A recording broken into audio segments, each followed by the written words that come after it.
Harry Huffman tangoed his way to the top in the dance business, both as a dancer and a $1 million salesman.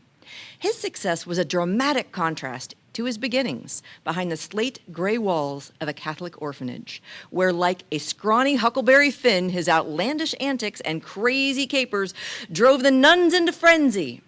Harry's life provides a hilarious and sometimes poignant scenario for his brilliant foray into the land of storytelling. His stories focus on the value of relationships, the good, the bad, the ugly, and yes, the mischievous. Let's give a warm welcome to Harry Huffman. Growing up in an orphanage in the 40s and 50s, surviving and adapting had to do with relationships. I've had some great relationships, and I've had some that weren't so good. One of the most memorable relationships I ever had was with a kid named Ernest Patrick Schwartz. His father was Jewish, and his mother was Catholic. Sometimes when the nuns weren't around, he wore this little beanie with a silver cross on it. He called it a yarmulke. He said it was blessed by the Holy Father himself. Actually, I think it was to ward off vampires. Ernie's blue eyes twinkled with mischief and intelligence. Scrawny, almost as skinny as I was. He was an off-centered character with the street smarts of a con man beyond his years. His shiny black hair glowed like black molasses, slicked down with 3 or 4 dabs of Brill cream, cut and tucked in a perfect ducktail. He walked with a swagger. We bonded immediately. Ernie was always getting me into trouble. Not that I needed any help. Let's put it this way, Ernie and I would have driven Mother Teresa to drink. Fortunately, I was always able to come up with a good excuse or story. Sometimes they worked, sometimes they didn't. Mother Superior would call me the troublemaker, the storyteller, the devil's disciple. I don't think she meant it as a compliment. Even though I didn't have much of a family, I had plenty of friends, or as the nuns prefer to call them, accomplices. Ernie was to become my window on the world. Too bad he was slightly warped. He was Bart Simpson's evil twin. Once after a football injury, it was Ernie who said, "Harry, if you can get that arm above your head, then it's not broken." So I took Ernie's advice and didn't tell anybody. After about a week of Ernie's intensive therapy, I finally could get my arm above my head. The only thing is, it still hung down like this and was still broken. But not all of his advice was bad. He was the one who told me to be sure and dry behind my ears or I might go deaf in the morning.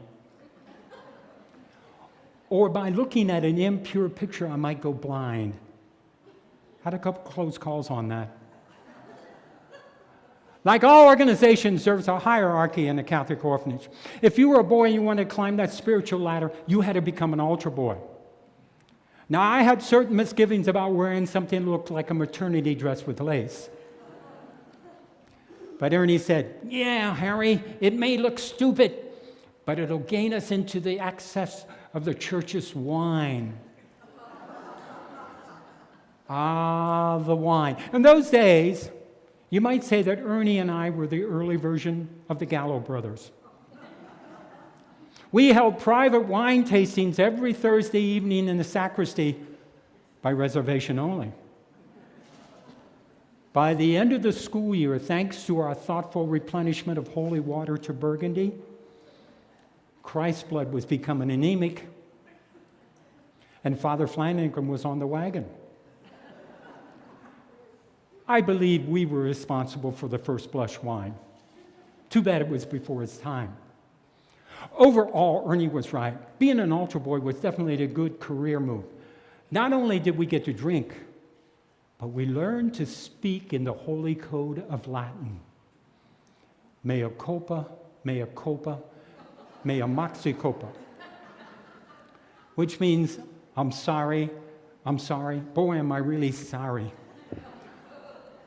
Ernie and I were so good we could zip through Mass at warp speed. The busier priests and parishioners loved us. The only speed bump in Mass was communion. That's where the people walk up the aisle, kneel down at the altar, tilt their heads back, close their eyes, and stick out their tongues. Sort of like a long line of Pez dispensers. At 5:30 in the morning, this is not an attractive sight. One day when I was feeling particularly full of myself, I made the mistake of bragging to Ernie that I could do the priest part of the Mass in Latin. That was all Ernie needed to hear. He said, "Harry, anybody can do Mass, but I bet you can't do confession." Confession, now that's really a big caper. Then Ernie said, "I double dare you, Harry, I triple dare you." You couldn't turn down a triple dare. But tapping into God's hotline would guarantee you first-class seating on the express bus to hell. But what the heck? The only thing I had to lose was my soul, which I traded for a Milky Way back when I was 6 years old anyway. Ernie's plan was easy. I was to use the tunnel to slip into the priest box. He was to be Tonto to my Lone Ranger. His job was to put up and remove the confessions in progress sign and to whistle to warn me if any priest or nun came into the church. So there I sat in the power seat of sin and forgiveness, munching on some stolen jelly beans, waiting for my first wannabe saint to come marching in. My first customer was a young girl preoccupied with boys. She said she had problems with lusting in her mind and heart. I said, "So who doesn't, my child?" I let her off with a penance of a Hail Mary, and as she was leaving, I said, "Don't forget to dry behind your ears. You might go deaf in the morning." Maybe I had an off day. I didn't hear one really creative or original sin. I wanted to hear something that would make God sit up and go, "Wow!" But in spite of it all, I gave my all. I was on a holy roll. I gave penance here, penance there. Maybe this was my calling. Some people have an ear for music. I had an ear for sin. Pride goeth before what? Downfall. To this day, I don't know what happened, because without any warning from Ernie, Mother Superior, the spiritual mother of the Terminator, waddled into the spiritual penalty box known as the confessional. I knew it was her from her creaking knees. That was her signature. Then I saw the outline of her habit. There she was, the big mama, the really big mama, the woman who could have arm wrestled the devil himself. I tried not to panic. I can handle this, I thought. Mother Superior's transgressions centered around food. She said, "Bless me, Father, for I have sinned. I've stolen and eaten Sister Mary Joseph's box of Hershey bars." I said, "So?" To make it matters worse, I told her her penance would be 50 laps around her rosary beads. Suddenly there was a deadly silence. I could see her lean forward as I could feel her hot chocolate breath coming through the screen. As she said, "Huffman, is that you in there?" Oh my God. I think I wet my pants. Worse, I spilled jelly beans all over the floor. From that day forward, I got every dirty detail, from cleaning the toilets, the grease traps, to polishing the pots and pans. I went to the top of the list for troublemakers. I didn't get off that list till past puberty. Shortly after that, Ernie disappeared, never to be seen or heard from again. This wasn't unusual. Kids came and they went in the orphanage. Anyway, I missed Ernie. I used to fantasize that he had escaped to some exotic island with palm trees, hula girls, and no homework. As for me, I dutifully stayed behind in the orphanage until I was 17, joined the Army. It was a horizontal move, except the food was better. Relationships can be good, bad, ugly, mischievous, adventurous. Relationships helped me get through tough times in the orphanage. By the way, Ernie, a few years after I left the Army, I went back to the orphanage and went to Mass at the old church and sat in back. Everything was different. Mass was in English, guitars were in, the organ was gone, and the priest was young like me. When it came time for communion, I took my place in the Pez line. I knelt down, I tilted my head back, and I closed my eyes and I stuck out my tongue. I heard this voice above me whisper, "Harry, is that you?" I opened my eyes, and there he was. Father Ernest Patrick Schwartz smiling at me. Throughout our life, you'll have many relationships, and some will have an effect upon your life that you will never forget, and some you won't remember at all. My times with Ernie were adventurous, mischievous, and we had fun, and we got into a lot of trouble. But where else would I have learned to become a storyteller? But sometimes with the relationships, you have one special relationship that you never forget. Someone once said, a friend is someone who comes into your life leaving footprints on your heart, and you're never the same again. Friends can come in all shapes and sizes, and sometimes only for one day. But once a true friend, always a friend. Even if that friend has bad breath, a scruffy fur coat, and a cold nose. Summers in Cincinnati, Ohio can be like pure heaven after a cold, drizzly winter. And on one particular summer day, I happened to be walking past a downtown park when a kid yelled, "Hey, you want to play some baseball? We need a third baseman." Do I? I love baseball. It was a day I will never forget. I hit 2 singles and a double. The crowd cheered and went wild. Even a little beagle sitting on the sideline seemed to be staring at me. Occasionally he would bark and run around the field, but he always came back to the same spot and continued staring at me, sizing me up. After the game was over, he trotted on over to my side, licked my hand as if to say, "Good job, pal." Well, no victory is complete without an ice cream cone. I had a quarter burning a hole in my pocket, a tip left over from selling raffle tickets for St. Joseph Orphanage. I called it a tip. The nuns called it income. I raced to the ice cream parlor with a little beagle at my heels. When I came out with my big double-decker ice cream cone, there he was, with his big, brown, soulful eyes staring at me. He licked his chops and said, "Woof!" What could I do? We walked over to the park bench and shared. My little friend didn't have much going for him. Short, stubby legs, ears that were wadded, and if cleanliness were next to godliness, he was heading in the wrong direction. When he finished the ice cream, I said, "I gotta go. Be a good dog. Go home. Shoot." But all he would do is cock his head and whine as I walked away. The next moment, he was right back at my heels. "Okay, little fella, if you're gonna go with me, you gotta have a name." He sat there looking at me like a king. "I got it. I'll call him Rex." It was getting late, so we took the shortcut back to the orphanage through a graveyard. It was a dark, starless, scary night. The only thing visible were the white skeletal tombstones. Rex and I almost stumbled into a freshly dug open grave. A twig snapped, and a booming voice yelled, "Hey, kid, what do you think you're doing?" That was all I needed to hear. We flew over mossy stones, dead bodies, and even vampires. We finally made our escape to a well-lit street.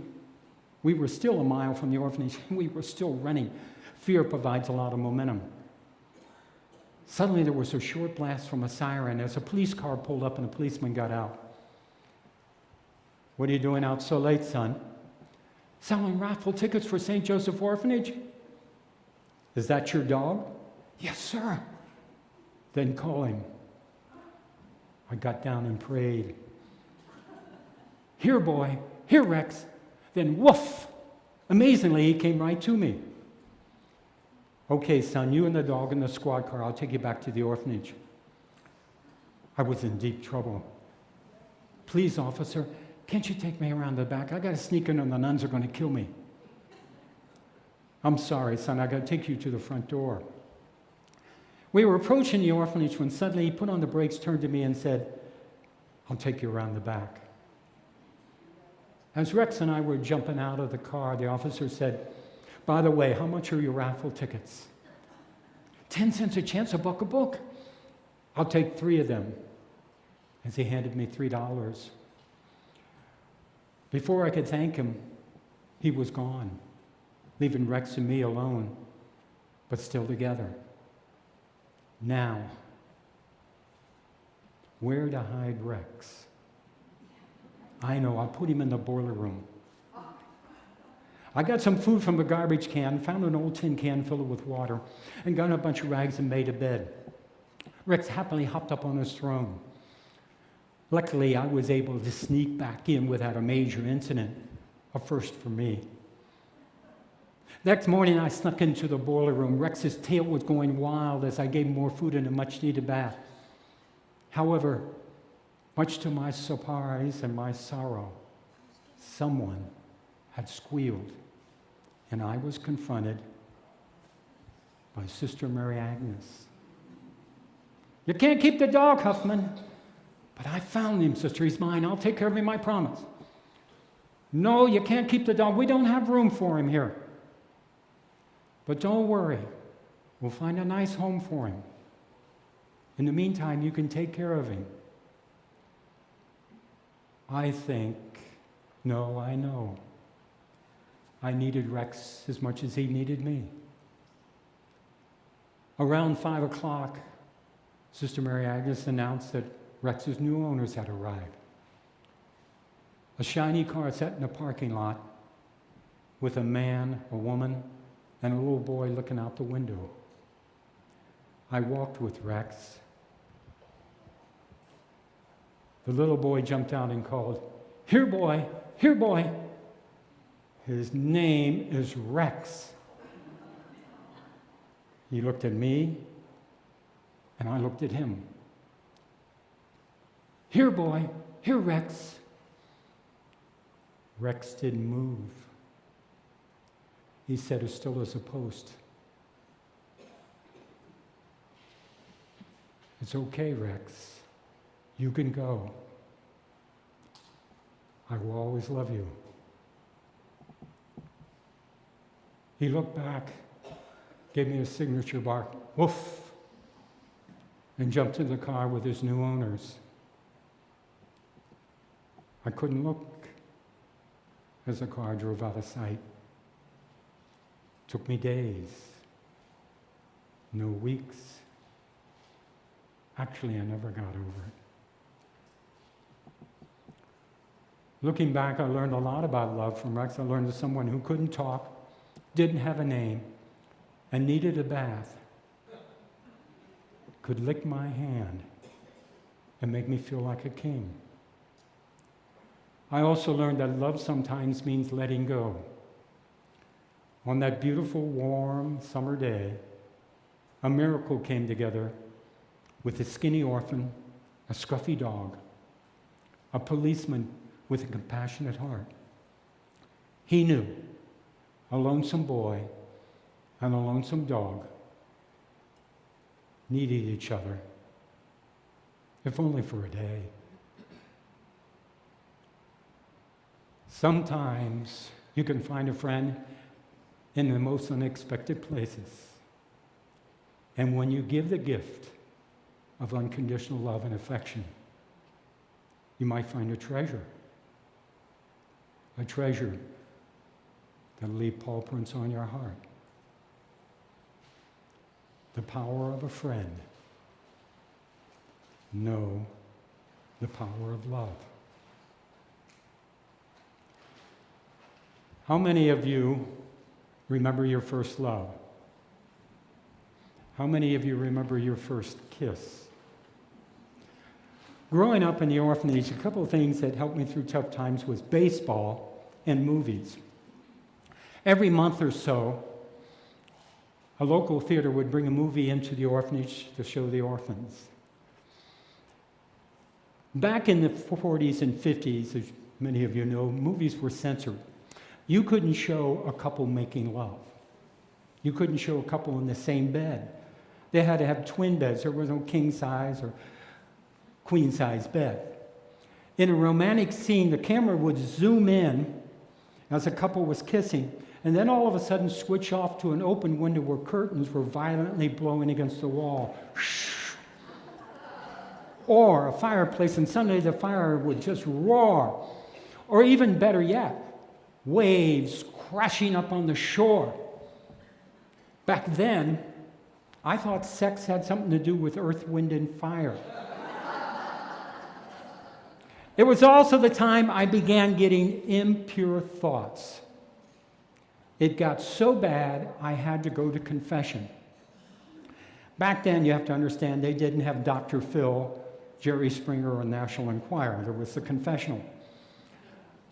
I'm sitting in the confessional, and I'm telling the priest about my impure thoughts. And he said, every time you get an impure thought, say Hail Mary. Well, this was no good. I'd been doing nothing but praying all my life.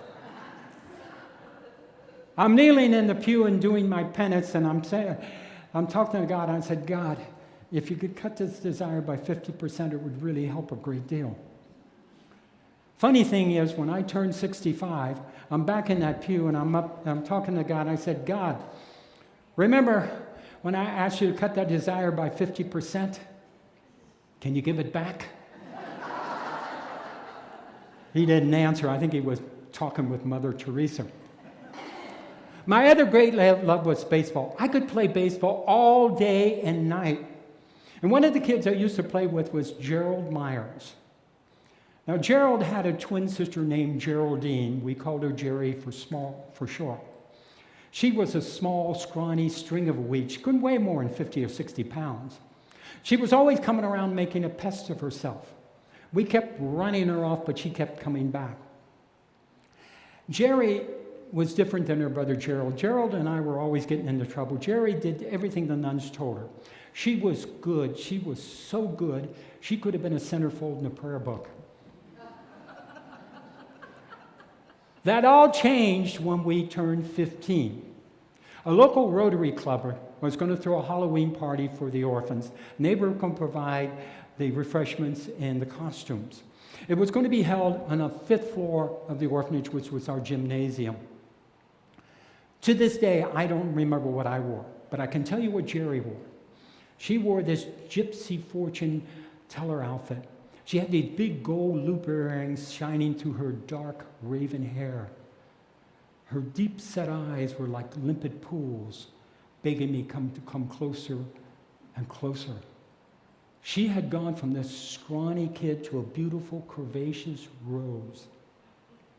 I was lost in her sea of loveliness.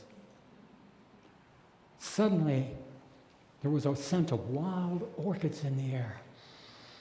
It was intoxicating. This time, a Hail Mary would not work.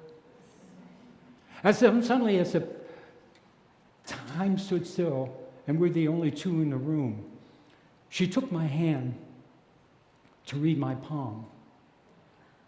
You will live a long and fruitful life. You will meet a dark-haired woman and marry and have many, many, many children. We were Catholic. As if time stood still and we were the only two in the room, my heart was beating so hard and loud I thought a marching band was passing by. As if an invisible magnet was pulling us closer and closer together till we were only a whisper apart. She closed her eyes and tilted her head back. I leaned forward till I could feel the softness of her lips. This was followed by a warm, tingling sensation in my body. Suddenly, I was snatched by the scruff of the neck by Sister Mary Agnes. What do you think you're doing, Mr. Huffman? I said, praying. I was praying that moment would never end. Said, it doesn't look like praying to me, and you can bet the Lord's not going to answer your prayer. You're going to burn in hell, Huffman. How many times must a boy burn? Toward the end of the evening, we were leaving the party. I looked back over my shoulder to see if it had all been a dream, and I saw this beautiful, warm smile spread across her face. It hadn't been a dream. I've had many exciting moments in baseball, from hitting home runs to making unusual catches, but nothing to match the moment of that first kiss. Relationships come in many forms, many sizes. And one of the weirdest, strangest relationships I ever had was with a dead man. Now, I hate funerals. In fact, I told my wife the only way she could have my funeral is over my dead body. It isn't that I'm scared to death, it's just that funerals aren't lucky for me. Plus, the music is so sad, it makes you want to kill yourself. I think I became warped by death back in the 6th grade, shortly after I became head altar boy for St. Patrick's Parish. Along with this honor went the dubious privilege of serving hundreds of funeral masses, especially for dead VIPs like the 102-year-old Monsignor Krieger, who recently had departed from St. Bonaventure. As the number one altar boy, I was imported from St. Patrick's to serve at Monsignor Krieger's funeral. This was a heavy responsibility for a small, 60-pound, 11-year-old boy. I struggled with this large, 6-foot, 250-pound silver cross in the funeral procession into the church, right behind Father Flanagan, who had turned the slow processional walk into an art form. My arms began to shake, and I lost control of the cross. Whoops! It struck Father Flanagan in the back of the head. I knew he must have seen stars. In fact, I'm sure he saw Jesus. But he never missed a step. Like the pro he was, the show went on. Once we got to the altar, it was my job to light the 150 million extra large candles around a funeral bier. This was a real fancy affair, elevated and draped in white and gold satin. Now, the Catholics used to have a tradition of an open casket.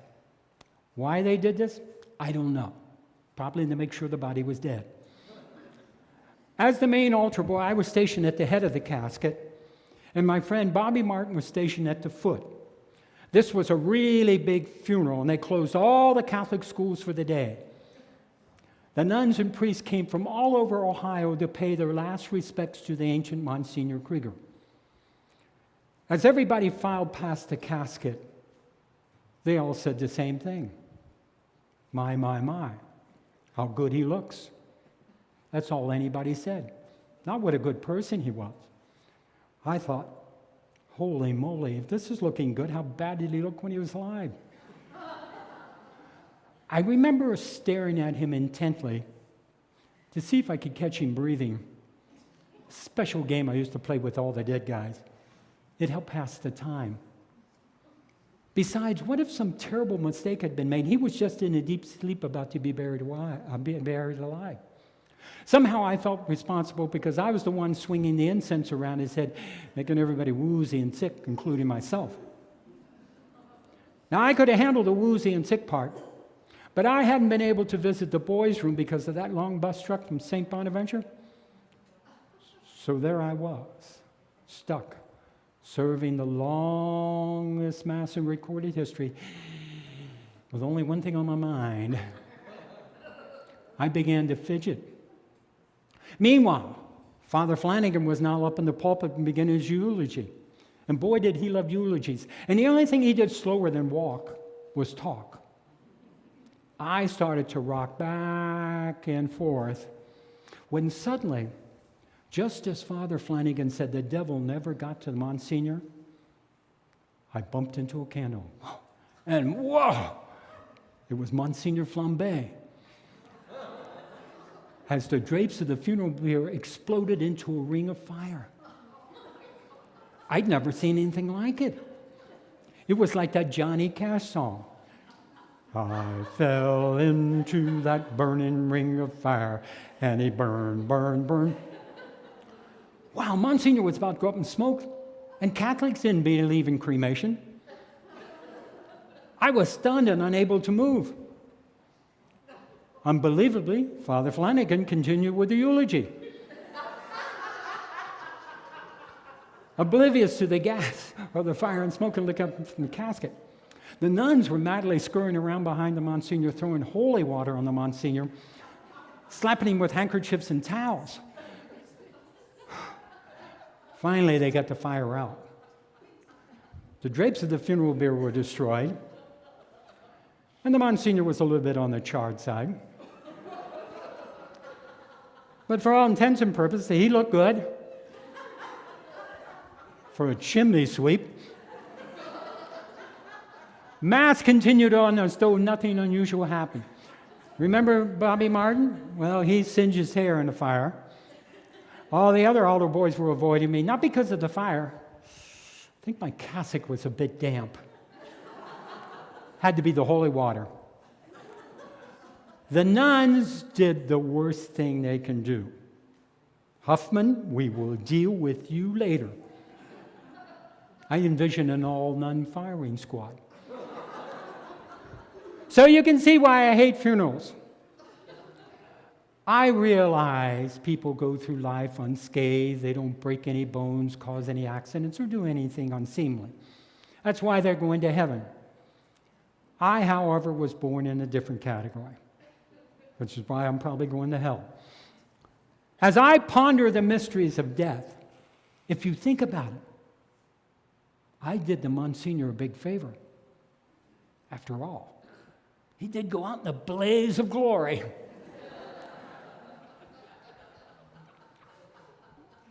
Relationships have shaped and made me the person I am today. There are those who will tell you that's the problem. But the older I get, the more I realize how important relationships are, and the giving of your time can mean so much to a person. Most kids who've gone to a Catholic school know your status and importance is determined by the number of holy cards you earn by doing good deeds and knowing your catechism. I think I got one. Time to take your medication.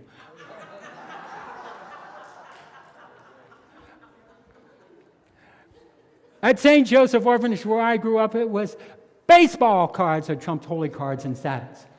St. Joseph's was a hotbed of fans of the Cincinnati Reds. Every Saturday afternoon, the nuns and orphans sat side by side listening to the Cincinnati Reds. If somebody struck out, the boos would drown out a processional hymn. And if the team lost, the weeping, wailing, and gnashing of teeth could bring you to your knees. Even though I was a mere orphan, I felt important. I had something everybody wanted. I owned the largest, best baseball card collection in the joint. I had every major league player in the league. Baseball was our obsession. And we spent every free moment playing ball, collecting cards. One warm summer July day, Sister Mary Joseph walked out on the baseball field where Johnny Sines and I were playing catch. Mr. Sines, your mother's coming to see you for your birthday this Sunday. And Mr. Huffman, your father's coming to see you too. Wow. While Johnny Sines' mother lived in a tuberculosis sanitarium, she visited him whenever she could. The last time I saw my father, I was 2 years old. Would he remember what I looked like? Would I remember what he looked like? Donnie and I were jumping up and down with joy at the thought of somebody coming to see us from the outside. Sunday finally arrived, and after Mass and breakfast, the nuns spit and polished us to a fine shine. They dressed me in a stiffy, starchy little sailor suit and hat and told me not to get dirty or be my hide. Then Sister Mary Joseph took us by the hand and walked us to the front office to wait for our parents. Johnny's mother was already there, and she grabbed him in a big hug. Sister sat me down in front of this great big old clock. I waited, and waited. Tick, tock, bong. It read 11 o'clock. Tick, tock, tick, tock, bong. It read 12 o'clock. I could hear the nuns whispering outside the door. Finally, Sister Mary Joseph came and got me. I'm sorry, Mr. Huffman, your father couldn't come today. I changed out of my sailor suit, ran outside, and took up residence under a shade tree and pretended to study my baseball cards. A couple of hours later, Johnny came running out wanting to know where my father had taken me. But all I said was, he didn't come and I don't care. But it's what Johnny said next that changed everything. Mother says we have an extra ticket to the baseball game on Sunday and I can take you. Praise the Lord, a miracle had been sent. The next week moved at a snail's pace. Sunday arrived along with Mrs. Sines, who loaded us on a bus for a 30-minute trip to heaven. It was here my lips first touched a stadium hot dog smothered in Major League mustard and onions. By chance, one of our heroes was pitching that day. The crowd roared, and I yelled, "There's you, old Blackwell," as he stepped down on the field, not more than 10 feet from us. He was a giant of a man, 6'6", tall like a lean pine tree. That day, Cincinnati played like they never played and won 5-2. After the game, Johnny and I ran down to stand in line waiting to get Mr. Blackwell's autograph. When he finally got to us, he stopped and he said, "I'm sorry, boys. I have to go. Come back next time. I'll give you an autograph." Oh. With the heaviest of hearts and heaviest of feet, we too walked away. I said to Johnny, "It's because we're orphans, isn't it?" Suddenly, I hear these footsteps and a voice. "Hey, you kids, come here. Give me your paper, I'll sign them." Then Johnny said, "Oh, thank you so much, Mr. Blackwell. This is my birthday present." The big man seemed to be lost in thought. Finally, he said, "You kids stay here." He disappeared into the locker room and emerged a few moments later with an autograph ball for Johnny and one for me. He threw the ball at us and said, "You boys know how to throw a curve." For the next 15 minutes, we were transported to baseball heaven and beyond as Ewell Blackwell practiced pitching and catching with us. To this day, I'll never know why that giant of a man took a few minutes of his time to make two small boys feel special. But it made all the difference. The nuns used to always tell us to share our possessions. This was easy, we didn't have any. Today, a kid gets an autographed baseball, and it resides behind a mahogany glass cabinet. My ball was a communal thing. All the boys played with it. Over the years, it became tattered and torn, and I taped it hundreds of times, except for that one little spot where his signature was. Mr. Blackwell took a few minutes of his time to make two small boys feel special. But what he did in reality was sign my heart. And that signature would not fade for a lifetime. There are many, many different definitions of greatness. And the one I like the most is someone who's willing to give a few minutes of their time and expect nothing in return. If you and I can do this, then we can change the world. In closing, I would like to mention that there are a group of people who not only give a few minutes of their time, they give a lot of their time, and they're called mothers. And some of you are here today, and I would like to take this moment to wish you a happy Mother's Day. Thank you.